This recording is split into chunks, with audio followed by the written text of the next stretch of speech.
Learning when to revive your teammates and when to play your life is a critical aspect to learning to play as a team. It might seem selfish to not revive your teammates at the first chance that you get, but in a lot of cases, it is the best move for your team as a whole. There are so many components that go into deciding when and where to revive your teammates that are often overlooked by most players due to the panic of being in active combat.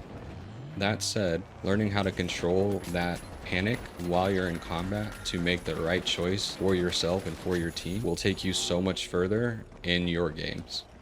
Here are just a few things you should be thinking about when you go to revive your teammates. The first thing you should always ask yourself before moving to revive is, am I safe? Is it safe for me to move to my teammate? That core question is the most critical component, because if you put yourself into an unsafe position, you will only put your team at further risk for getting a full squad wipe and taking that full respawn time. The next question to ask if you're not safe is, can I get safe? Am I able to finish up whatever the play is to make it a safe place for me to revive my teammates? If you feel confident in finishing up the fight, do that and then res your teammates. If not, find a safe place to keep yourself alive and wait for the enemy team to leave or for your teammates to coin.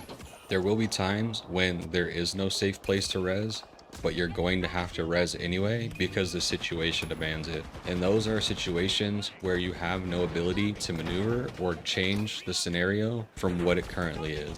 In these cases, you have to take your best guess and go on instinct alone and decide when is the right time to make that risky move to revive your teammate.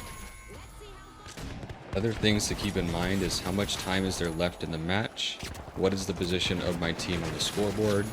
If you're at the bottom and there's not a lot of time left, you're going to have to play a little bit more risky because you need to make something happen to get yourself to qualify. If you're in first place and there's not a ton of time left in the match and your teammates go down, don't even worry about having to go and revive them or stretching yourself to do that. Just play out the rest of the match. Your teammates should know not to coin because there's no point in coining if there isn't a ton of time left in the match and you're already guaranteed. So in that case, you can just play it out yourself and try and make something happen if you can. These are just a few of the components that go into deciding when and where to revive your teammates, but every match is unique and every situation is even more unique.